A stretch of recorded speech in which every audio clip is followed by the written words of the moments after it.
प्रेत, रूहानी ताकतें, पारलौकिक शक्तियाँ, क्या आपके दिमाग में भी इन चीज़ों के बारे में बार बार ख्याल आते हैं? तो आज मैं आपको कई सौ सालों से एक किले में दफन एक ऐसी पारलौकिक शक्तियों के बारे में बताने जा रहा हूँ, जिसके बारे में सुनकर आपके रोंगटे खड़े हो जाएंगे। आप मजबूर हो जाएंगे कि क्या वाकई में ऐसा कुछ हो सकता है। और इस वीडियो के आखिर में मैं आपको एक ऐसे जाने माने व्यक्ति के बारे में बताऊंगा जिसकी मौत का कारण इन्हीं बुरी शक्तियों को माना गया है, और वीडियो को आखिर तक जरूर देखिएगा। नमस्कार दोस्तों, वीडियो शुरू करने से पहले वीडियो को लाइक और चैनल को सब्सक्राइब करके कमेंट बॉक्स में अपने अपने गांव या शहर का नाम जरूर बताइएगा। आप सामने लगे जिस बोर्ड को देख रहे हो, राजस्थान के अलवर जिले में भानगढ़ जिले के बाहर लगे इस बोर्ड पर यह साफ साफ लिखा हुआ है कि सूर्य उदय से पहले और सूर्य अस्त के पश्चात आपको इस किले में प्रवेश करना तो दूर, आप रात के वक्त इस किले के आसपास भी नहीं भटक सकते। आज मैं आपको इसी भानगढ़ के किले की वो दो कहानियां बताऊंगा जिस कारण रात के वक्त लोग इस किले में प्रवेश करना तो दूर, इसके आसपास भी नहीं भटकते। और कुछ लोग इन कहानियों को कहानी नहीं बल्कि सच्ची घटना मानते हैं। कहते हैं कि जब आमेर के राजा भगवान दास भानगढ़ के किले को बनवा रहे थे, तो वहीं कुछ दूरी पर गुरु बालूनाथ तपस्या किया करते थे। जब बालूनाथ को खबर लगी कि उनके पास में एक किला बनाया जा रहा है, तो उन्होंने राजा को बुलावा भिजवाकर अपने पास बुलाया। जब राजा भगवान दास गुरु बालूनाथ के पास पहुंचे तो उन्होंने राजा से कहा, आप जिस किले को बनवा रहे हो उससे मुझे कोई भी आपत्ति नहीं है, लेकिन एक बात का ध्यान रखना, इस किले की ऊंचाई इतनी मत कर देना कि इसकी परछाई दिन के किसी भी वक्त जहां मैं तपस्या कर रहा हूं वहां पर पहुंचे और मुझे छुए। उन दिनों जो साधु संत हुआ करते थे उनका बहुत आदर सम्मान किया जाता था, उनकी किसी भी बात को टाला नहीं जाता था। तो राजा ने भी ऐसा ही किया और फिर किले के निर्माण में ऐसा ही किया गया। किले के किसी भी भाग की ऊंचाई इतनी नहीं रखी गई कि जिससे कि किले की परछाई गुरु तक पहुंच सके।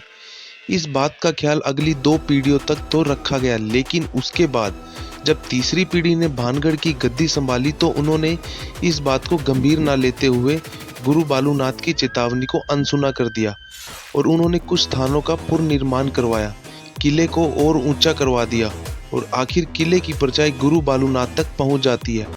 और जब ये परछाई बालूनाथ की तपस्या वाले स्थान पर पहुंची तो बालूनाथ को इतना गुस्सा आया कि उन्होंने ये श्राप दिया कि भानगढ़ बुरी तरीके से तबाह हो जाएगा।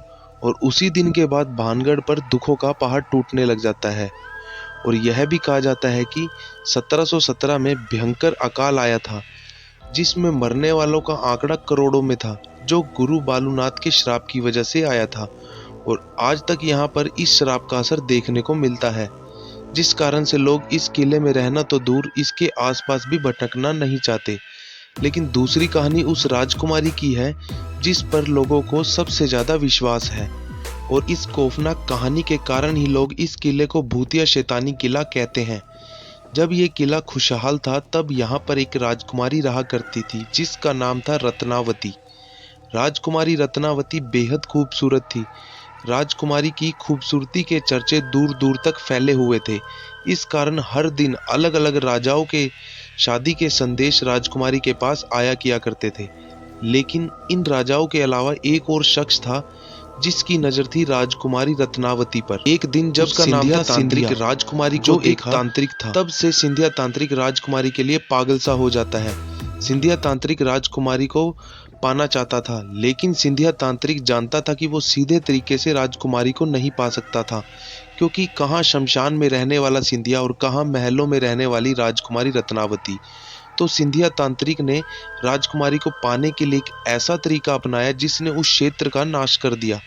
भानगढ़ के इस किले में उन दिनों बाजार लगा करता था, तो एक दिन राजकुमारी की दासी इसी बाजार में राजकुमारी के लिए तेल लेने आई। तांत्रिक को इसी दिन का इंतजार था। जब दासी तेल खरीदकर वापस जाने लगी तो तांत्रिक ने उसे रोक लिया। सिंधिया तंत्र विद्या में इतना माहिर था कि उसने उस तेल पर वशीकरण का मंत्र फूंक दिया ताकि वो राजकुमारी को पा सके। दासी तेल लेकर राजकुमारी के पास पहुंच जाती है, लेकिन राजकुमारी भी इस विद्या का थोड़ा बहुत ज्ञान रखती थी। उसने जैसे ही तेल को देखा तो उसे शक हो गया कि इस पर किसी ने तंत्र मंत्र किया हुआ है। फिर राजकुमार ने अपनी दासी से पूछा कि तुम्हें बाजार में कौन मिला था। तब दासी ने बताया उसे सिंधिया तांत्रिक मिला था। तब सिंधिया तांत्रिक नाम सुनते ही रानी को सब कुछ समझ में आ जाता है कि मामला क्या है। राजकुमारी ने वो शीशी किले के ऊपर पड़े पत्थर पर दे मारी और सारा तेल उस पत्थर पर गिर जाता है। ये कहा जाता है कि तांत्रिक ने उस तेल पर ऐसा जादू किया था जिसे अगर कोई उस तेल को लगाता तो वह उसी के वश में हो जाता और खुद ब खुद उसके पास आ जाता। और आखिर ऐसा ही हुआ। बड़ा पत्थर जिस पर राजकुमारी ने तेल फेंका वह लुढ़कने लगता है और जिस स्थान पर सिंधिया तांत्रिक तंत्र मंत्र किया करता था उस स्थान तक लुढ़कता हुआ जाकर सिंधिया की छाती पर चढ़ जाता है। अब सिंधिया सारी बात समझ चुका था। मरते मरते सिंधिया तांत्रिक ने श्राप दे दिया कि भानगढ़ तबाह हो जाएगा, सारे लोग मर जाएंगे और उनकी आत्माएं यहीं इसी किले में भटकती रहेगी। और इतना कहकर सिंधिया तांत्रिक मर जाता है। और इसके बाद होता है एक भयानक युद्ध जिसमें भानगढ़ के सैकड़ों लोग मारे जाते हैं। और ये कहा जाता है कि सिंधिया की उस शराब के कारण आज तक इस किले में उनकी आत्माएं भटकती रहती हैं और आज भी रात के समय यहाँ चीखने और चिल्लाने की आवाजें आती हैं।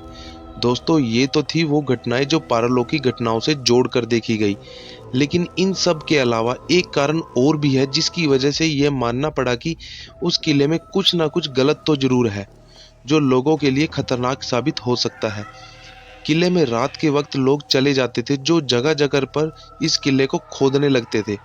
उन्हें लगता था कि इस किले में कोई पुराना खजाना गड़ा हुआ है और वो इसी खजाने की तलाश में रात को इस किले की खुदाई किया करते थे।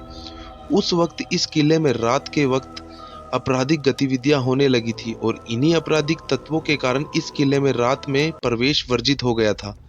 फिर 2016 में ऐसी घटना घटित हुई जिसने एक बार फिर से इस किले पर सवाल खड़े कर दिए। दरअसल इंडियन पैरानॉर्मल सोसाइटी के प्रमुख गौरव तिवारी एक न्यूज़ चैनल के साथ मिलकर इस किले में पड़ताल करने आए थे। गौरव तिवारी ने ऐसी पारलौकिक शक्तियों पर पूरी रिसर्च कर रखी थी। वो भी जानना चाहते थे कि क्या वाकई में इस जगह पर पैरानॉर्मल एक्टिविटी होती है, क्या इस जगह पर कोई भूत प्रेत है या लोगों का सिर्फ वहम है।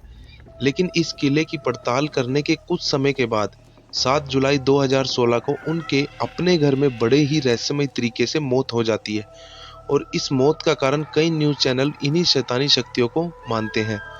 तो दोस्तों, ये थी इस भूतिया किले की कहानी। मैं इस वीडियो में बताई गई कहानी की सत्यता का प्रमाण तो नहीं देता, लेकिन कुछ ना कुछ रहस्य तो जरूर है जिस कारण भारत सरकार को इस किले के बाहर ये बोर्ड लगाना पड़ा। वीडियो को लाइक करके चैनल को सब्सक्राइब करें और कमेंट करके बताएं आपको ये वीडियो कैसे लगा। हम फिर से आपके लिए और वीडियो लाएंगे, तब तक के लिए अपना ख्याल रखिएगा।